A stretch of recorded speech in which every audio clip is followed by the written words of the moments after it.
"Meet Jill Shelton," he said, motioning to the woman standing next to him. "She's my new partner, and she practices criminal law." "Whatever you say. When can I get out of here? I need to find Lana." "We're waiting for them to bring the release papers," George said. "You told the police you killed your husband," Attorney Shelton said. "I did, and I'm not sorry," Margo replied, as she put on her watch and bracelet. "As your attorney, I'm advising you not to make any more statements without representation present. This isn't a good situation. In the words of Mom's Mabley, he's dead. That's good." "And how does Lana fit into this?" George asked. "She doesn't." "The police questioned her," George said.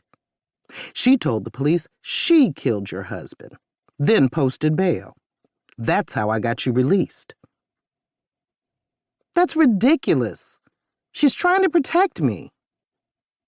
"How do I know you're not trying to protect her?" George asked. "Please tell us what happened," Attorney Shelton said, as she pulled a tape recorder from her briefcase. "Well, I closed the cafe early for New Year's Eve and was about to... No. I mean, start at the beginning." Part 1. An Acquired Taste. Chapter 1. Mama told me not to come here, but it was 1961, and I'd already had enough of Mississippi.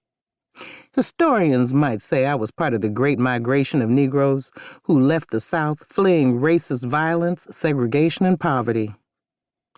Migration sounds natural and peaceful, but it doesn't reflect the appropriate level of desperation and persecution.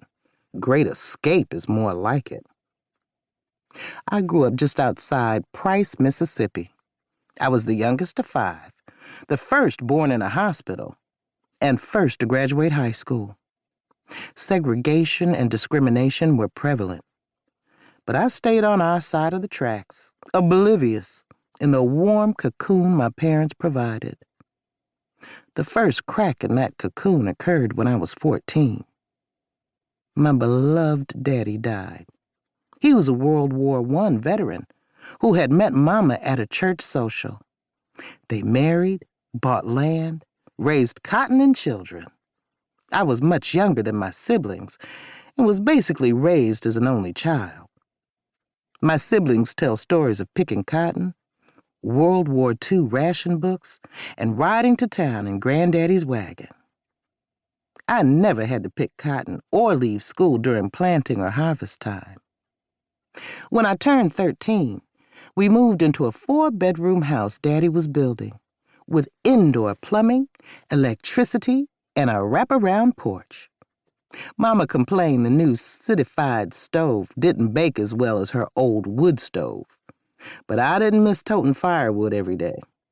I loved peering in the oven window to watch her biscuits and cakes rise, and not having to go outside to the bathroom seemed life-changing. I remember getting a spanking for flushing and reflushing the toilet. Unfortunately, Daddy didn't get to finish the house. 10 months after we moved in, he died in a car accident. Mama couldn't finish the house and didn't have the money to pay farm workers. My brothers lived in Memphis and offered to help, but Mama knew they weren't interested in farming and didn't want to return to Price. She reluctantly sold the farm. But after paying off the contract on the house, there wasn't much left.